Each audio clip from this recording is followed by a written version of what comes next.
Very great morning everyone present here. First of all, I want to pay my humble thanks to Mr. Vijay Gandhi sir, who has provided me such a nice opportunity to stand here in front of you.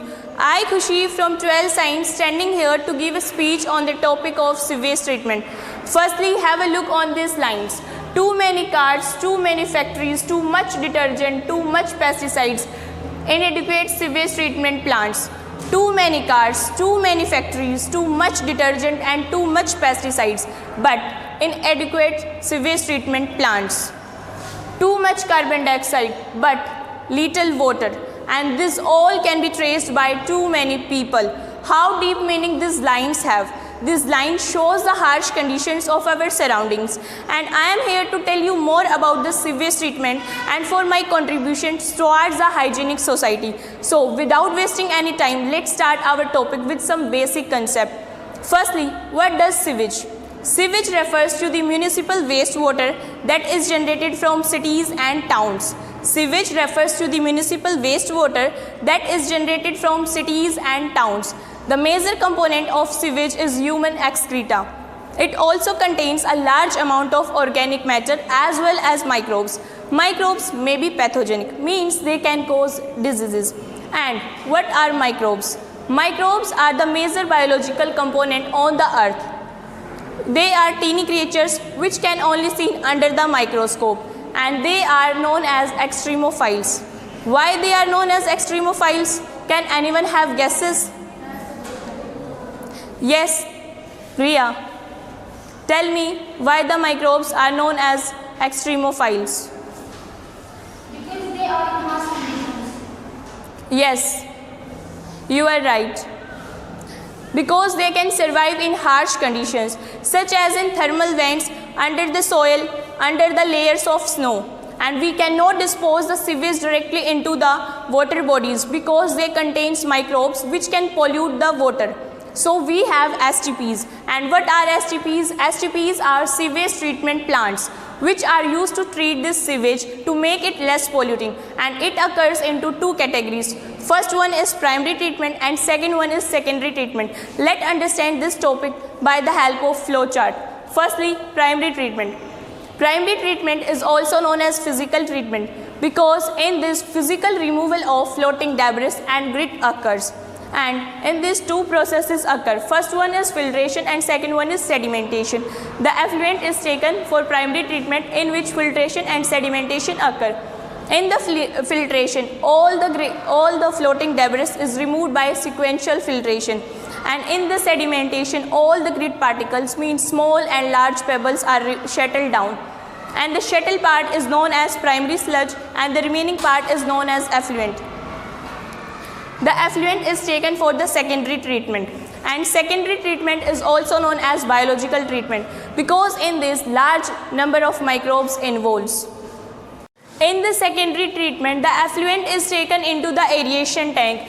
In the aeration tank, constantly mechanical aggregating occurs and air is provided, due to which microbes grows, and the microbes are flocs. Flocs are the fungal association with bacteria which forms mesh-like structures. And after that, due to digestion of flocs, BOD decreases.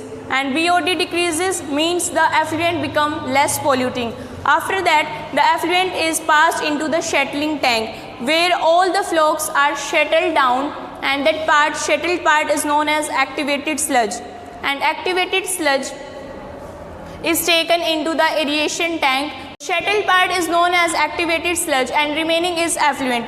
Activated sludge is taken into the aeration tank as in column, or we can say as a starter, and the remaining part of activated sludge taken into the anaerobic sludge digester where the anaerobic microbes are present which digest the aerobic microbes and releases the biogas. Which gases constitutes biogas? Here question arises in our minds, and the answer is methane, hydrogen sulfide and carbon dioxide. And biogas is inflammable. We can use it as a fuel, and the remaining part, that is effluent, is passed into the water bodies because it becomes less polluting. This is about the sewage treatment. Currently, each country is producing several thousand of gallons of wastewater every day, and there is no correspondingly increase in the sewage treatment plants. The Ministry of Environment and Forest with the National River Authority has initiated many action plans like Yamuna Action Plan, Ganga Action Plan and Satluj, Gomati etc. to preserve our major rivers. And in the last, I only want to say that sewage is treated in such a way that the quality of water is improved without harming the environment. I hope you enjoy this session, and I am going to ask some basic questions from this topic. So firstly, what are flocks? Yes, Asha, tell me what are flocks? Flocs are the mesh-like structures which are formed due to the association of bacteria and fungus. Yes, you are right. Flocks are the fungal filament association with bacteria which forms mesh-like structure. Clap for Asha.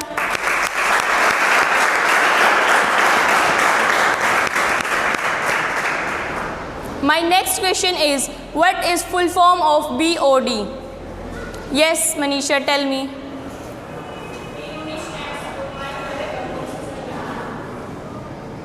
You are right. Clap for Manisha. BOD is biochemical oxygen demand. And next question goes to Nisha. She is going to tell which gases constitutes the biogas. Yes, Nisha.